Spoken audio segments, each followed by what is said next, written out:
Hello friends, तो चलिए आज का क्लास स्टार्ट करते हैं। आज की क्लास में हम लोग पढ़ेंगे क्लास 10 का हिंदी गद्य का एक जीवन परिचय रामधारी सिंह दिनकर का। तो आइए देखते हैं रामधारी सिंह दिनकर का जीवन परिचय। आप लोग इस फॉर्मेट को भी अच्छे से देखिएगा, जैसे मैंने जीवन परिचय लिखा है। अगर आप वैसे जीवन परिचय अपने बोर्ड एग्ज़ाम में लिखते हैं तो आपको पूरे 5 के 5 नंबर मिल जाएंगे। तो प्लीज़ इसे आप लोग पूरा ध्यान से अंत तक देखिएगा। साथ ही इसके पूरे लिखने के फॉर्मेट यानी तरीक़ों को भी आप लोग ध्यान से देखिएगा, क्योंकि लिखने के तरीके पर हमारा नंबर भी डिपेंड करता है। तो आइए स्टार्ट करते हैं हम लोग क्लास। देखिए, रामधारी सिंह दिनकर का जीवन परिचय। तो पहले लिखा गया है जन्म। तो रामधारी सिंह दिनकर का जीवन परिचय जो है उसमें जन्म उनका क्या सन 1908 ईस्वी में हुआ था। मृत्यु सन 1974 ईस्वी में हुई और इनका जन्म स्थान सिमरिया मुंगेर यानी बिहार। कैसे लिखेंगे? बिहार राज्य के मुंगेर जिले के सिमरिया नामक ग्राम में हुआ था। एक बार फिर से देखिए, लिखेंगे इनका जीवन परिचय। रामधारी सिंह दिनकर का जन्म सन 1908 ईस्वी बिहार राज्य के मुंगेर जिले के सिमरिया नामक ग्राम में हुआ था। ऐसे याद करने का भी एक अच्छा तरीका हो जाता है और लिखने का भी सही फॉर्मेट। आगे है इनकी भाषा। इनकी भाषा शुद्ध साहित्यिक खड़ी बोली है। इन्हें ज्ञानपीठ एवं पद्म भूषण पुरस्कार से सम्मानित या अलंकृत किया गया है।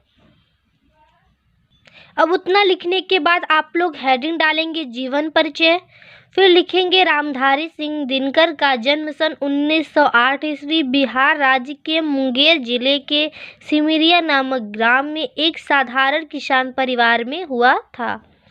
बीए की परीक्षा पास यानी उत्तीर्ण करने के पश्चात इन्होंने कुछ दिनों के लिए उच्च माध्यमिक विद्यालय में प्राध्यापक यानी प्रधानाध्यापक का कार्य संभाला। इसके बाद ये नौकरी में चले गए। इन्होंने कुछ समय तक बिहार विश्वविद्यालय के हिंदी विभाग के अध्यक्ष पद पर कार्य किया। सन 1952 ईस्वी में भारतीय संसद के सदस्य भी मनोनीत हुए। आगे देखिए, ये भागलपुर विश्वविद्यालय के उप कुलपति भी रहे। इन्हें ज्ञानपीठ पुरस्कार से सम्मानित किया गया तथा सन 1959 ईस्वी में भारत सरकार ने इन्हें पद्म भूषण से सम्मानित किया तथा सन 1962 ईस्वी में भागलपुर विश्वविद्यालय में इन्हें डीलिट की उपाधि प्रदान की गई। दिनकर जी की असामयिक मृत्यु सन 1974 ईस्वी में हुई। यहाँ तक आप लोग जीवन परिचय ऐसे लिखिएगा। आगे देखिए इनकी रचनाएं कैसे लिखते हैं। रचनाएं हेडिंग डाल दीजिएगा, फिर लिखिएगा रेणुका, हुंकार, कुरुक्षेत्र, रश्मि, परशुराम की प्रतीक्षा। रश्मि रथी और परशुराम की प्रतीक्षा जो इनकी है वो काव्य है इनका।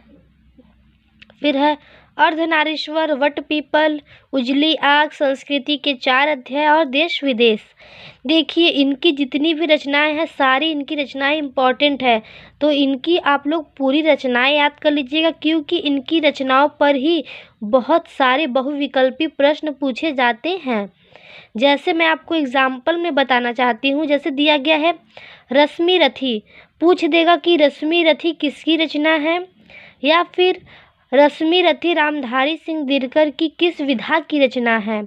तो विधा मतलब यानी कि उनकी काव्य है, यात्रा है, या फिर आलोचना है, निबंध है, जो भी है आप लोग ऐसे लिखेंगे। तो रश्मि रथी उनका काव्य है और परशुराम की प्रतीक्षा भी उनका काव्य ही है। आगे देखिए, जैसे दिया गया है देश विदेश, तो देश विदेश इनका यात्रा है। तो ऐसे ही पूछ सकता है कि देश विदेश किस कवि की रचना है या फिर किस लेखक की रचना है।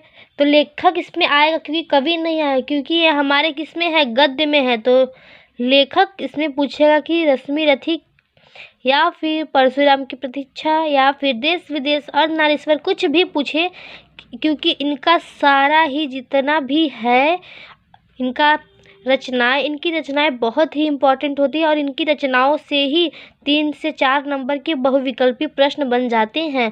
तो आप लोग रश्मि रथी का जीवन परिचय रामधारी सिंह दिनकर का जीवन परिचय अच्छे से याद कर लीजिएगा। और जो ये रश्मि रथी है ना, इसे हम लोग क्लास 12th में हम लोग आप जाएंगे तो पढ़ेंगे इनका खंड काव्य। तो आप लोग इसे अच्छे से देख लीजिएगा। आई होप आपको रामधारी सिंह दिनकर का जीवन परिचय अच्छे से समझ में आ गया होगा। आज का वीडियो देखने के लिए थैंक यू। अगर आप हमारे चैनल पर नए हैं तो हमारे चैनल को लाइक और सब्सक्राइब ज़रूर कीजिएगा।